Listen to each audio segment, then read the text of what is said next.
where a board enters into or undertakes or concludes any such transaction or allocates land in contravention of subsection 1A, the transaction shall be void. Give effect to this act, whether by endorsement or alteration or cancellation of a certificate of title, the issue of fresh certificate of title or otherwise. Egamba ettaka lyonna bwe libaako nga liriko abantu, District Land Board terina buyinza kuliwa abantu balala. N'olwekyo bwe mwawako ekitundu ne mukiwa President Kizimbawo Palace, naye nakkiriza najja n'abasiima n'okubasiima, ate ne wasigalawo ekirala ekyammwe. Ekyo kyammwe. Etteeka mukulembeze wammwe yalisomye. N'ekyo tewali akikwatako, tewali n'omukumu abali wano abalina okugobwa ku ttaka eryo kubanga lyammwe.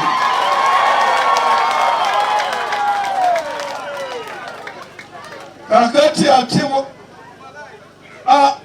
kyasomye kyeyongera mu maaso ne kigamba mu katundu 59 1A as amended, kisenga district kikatanda nekola ekyapa ku ttaka eryo eriko abantu, eyo transaction ebanfu kuba mulambo. N'olwekyo ebyo byonna byonna ebyapa bye bakola ku ttaka lyammwe, oba bya Kaabwa oba bya Mugisha oba byani, byonna bifu. Etteeka ly'eggwanga. Ate etteeka ne liddamu ne lyogera, ngenda ku kkooti ng'etteeka ly'osomye, ng'ambe nti ebyapa ebyo byonna ebikoleddwa bimenye mateeka, bifu, bisazibwemu. Namba 2, tugenda kukola ki abo abafunye ebyapa aba bateganya?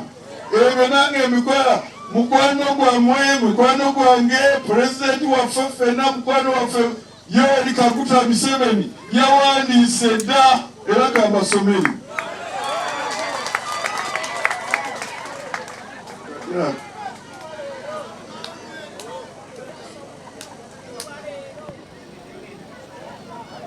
Akozesa obuyinza bwe obuli mu constitution eno, teyogera President wammwe, President waffe, President w'eggwanga lyaffe tamala kwogera, ayogerera mu ki?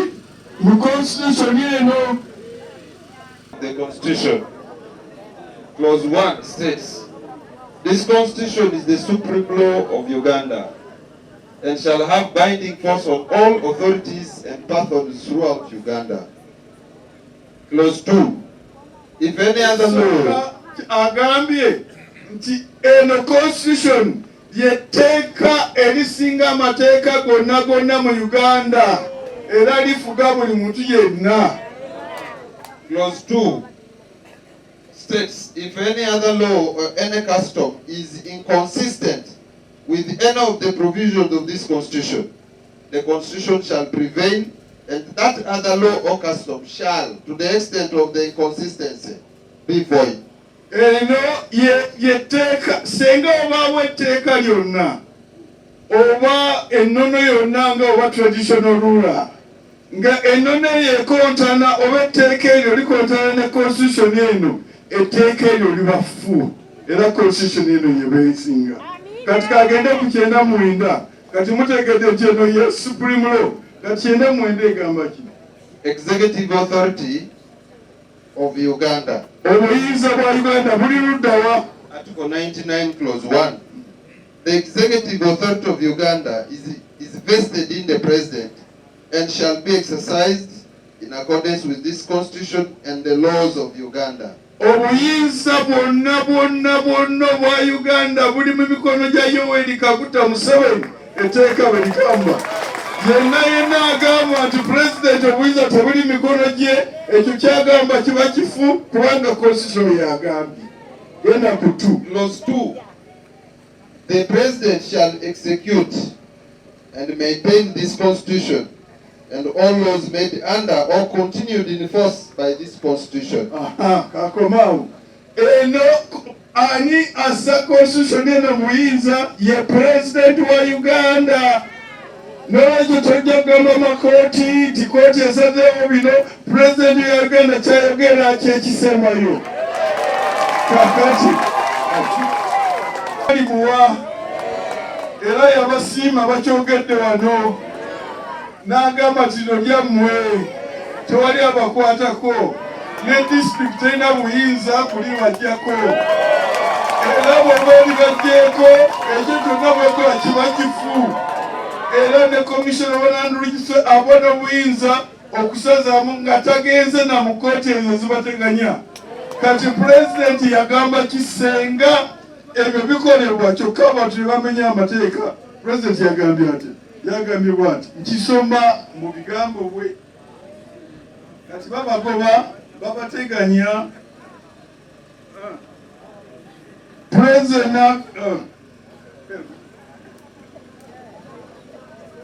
kugoba muntu yenna ku ttaka lye. President watu bwe yagamba. Ssabalwanyi President wa Uganda nanyini buyinza bwonna nga yakwasa Constitution agambye nti tewali kugoba muntu yenna ku ttaka lye. Kikino wano ekyokubiri n'agamba omuntu yenna asangibwa ng'agoba omuntu ku ttaka ly'omuntu nga bwe muli akwatibwe avunaanibwe ng'amateeka bwe gagamba. Kati awo oba President bwatu bwe yagamba kati ndagira nti oyo abagoba bamwisaani Kaawa Dipisalwa. Okay, no yamujaku Kaawa wonna waali okusinziira ku byempulidde namwe banange akwatibwe ng'amashekereza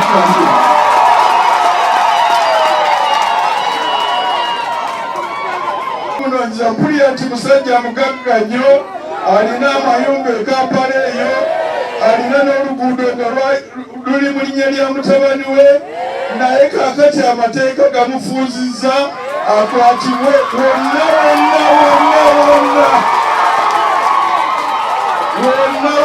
DPC kola wala toba rwese kwata omusajja oyo avunaanibwe olw'emisonga egyo gy'akoze ku bantu. Either trespass oba threatening violence oba malicious damage to property oba forceful entry oba disturbing the peace of the dead.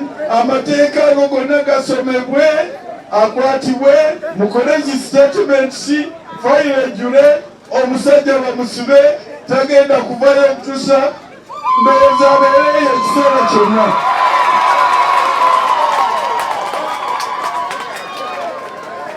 Kakati kyo akosoosole for the fact oba either and abeta oyo naye abangazizza omusango egumu ng'oli.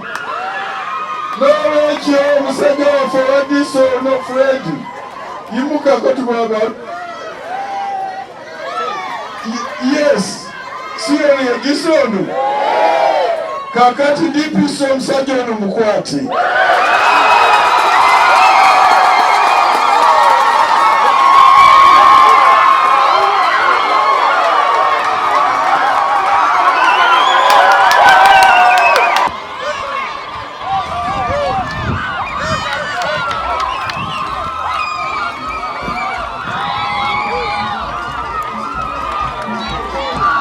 Alan.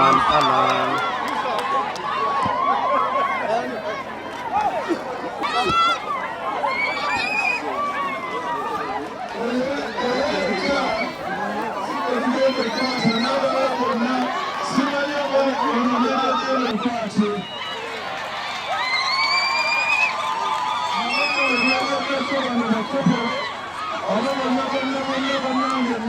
you.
Mwisekawa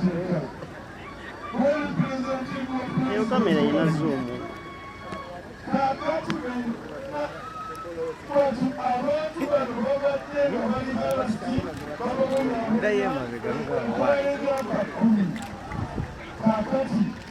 we have to make sure that that person is arrested. DPC, Yogaya Chigambo, what police was. Thank you very much, Honorable Minister. Once again, I'm Mauli John Chrysostom, the DPC Bulisa, by rank Senior Superintendent Police.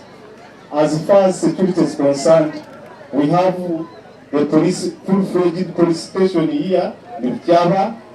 We have the Marine Police hereby. We have the UPDF. We are working together. In case of insecurity, these people can be approached. Even they have got my number, they can call me. I have got a vehicle which can move very fast and rescue them. Thank you very much.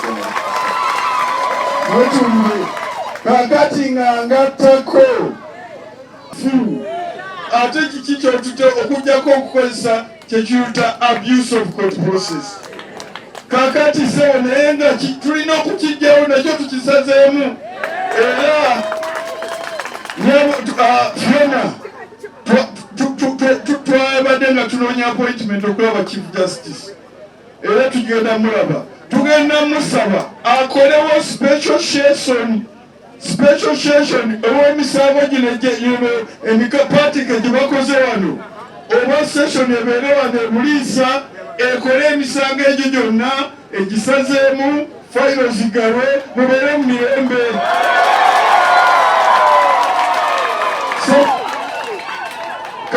Council, who is a member, please work with us to make sure we see the Chief Justice, and the President directed me to handle with the Chief Justice these cases, and maybe we shall be in touch. Maybe you join us, we meet the Chief Justice. He mandates a special civil session for these cases. One basipandise ate ne bakola etteeka nti mwe mwezimbira abantu kakati bano naye wasula nolosi ebintu ebyo kati koti zigenda bitunda. Kakati sebo wandiika ekiwandiika ekirungi ebikwata ebyo ku energy kozesa ebyo n'ebirala byonna okituleetere ne Fiona tujja kituusaayo wamuzeeyi. Olekyo kyogerako Fiona? Okay. Ate bannange ekisembayo Bunyoro Kingdom terina kubateganya, terina kuyimirira kugamba nti nabo temubasasula lino ettaka lyaffe. Ebyo njagala okuyimirira wano ku ttaka ly'Ekitala Bunyoro ng'ate musaamu ekitiibwa kingi nnyo, naye nga mugamba nti toli waggulu w'amateeka. Etteeka eryo ne bagamba nti ebintu byabwe byabaddizibwa lyetteeka erya 1993 gye bayita restitution, nti babaddiza era bw'okisoma clearly ebyo ebyabajja ndozanjiriroonu ebyo it's unfortunate. Etteeka ligamba ebyo ebyabagibwako constitution ya 67 si kintu kyonna kyonna, era etteeka eryo ligamba nti ebintu nga bwe byali mu Uganda Land Commission nga biva mu bantu abo bebirina okubeera n'ekyo this is public land. Ate etteeka lino era kandi basomere banange bujewo kingdom oleme okuddayo kubateganya kasooka akuteganye. Clause 1. Subject to the provisions of this article, the operation of the existing law after the coming into force of this Constitution shall not be affected by the coming into force of this Constitution, but the existing law shall be construed with such modifications, adaptations, qualifications, and exceptions as may be necessary to bring it in conformity with this Constitution. Etteeka lino lye bagamba nti ebintu byabwe babiddiza lyaliwo nga constitution eno tonnaba kubeerawo. Ate bw'oba likolera tewali mayiro kubanga yali nga Amin yagiggyawo. Tewali tteeka likuma babibanja kubanga Amin yali yabiggyawo. Tewali liizi kuzikyusa kuziza mu leasehold kubanga ekyo tekyaliwo. Tewali customary land kufuna byapa ekyo kyona kikyaliwo. Tewali na Traditional Rulers Act kubanga abamu ba traditional rulers balowooza nti gavumenti so nga etteeka lino ligamba nti lya corporation soul. N'olwekyo etteeka eryo lirina okutwalibwa mu parliament likyusibwemu liryoke liconforming ne constitution n'olikolekolekole. N'olwekyo ebyo bye bagambye nti nno temukompesatinga bantu bakoze ebifu byereere.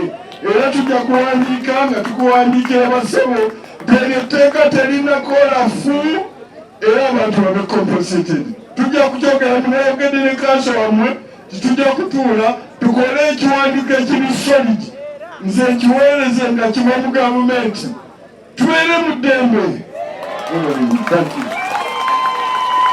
Kakati naze kukimala kigwe. Abantu bawano baboma temukyaddayo kuteebaka bwe mugenda nga mwebaka mwebake. Bwe mugenda okuzuukuka muzuukuke.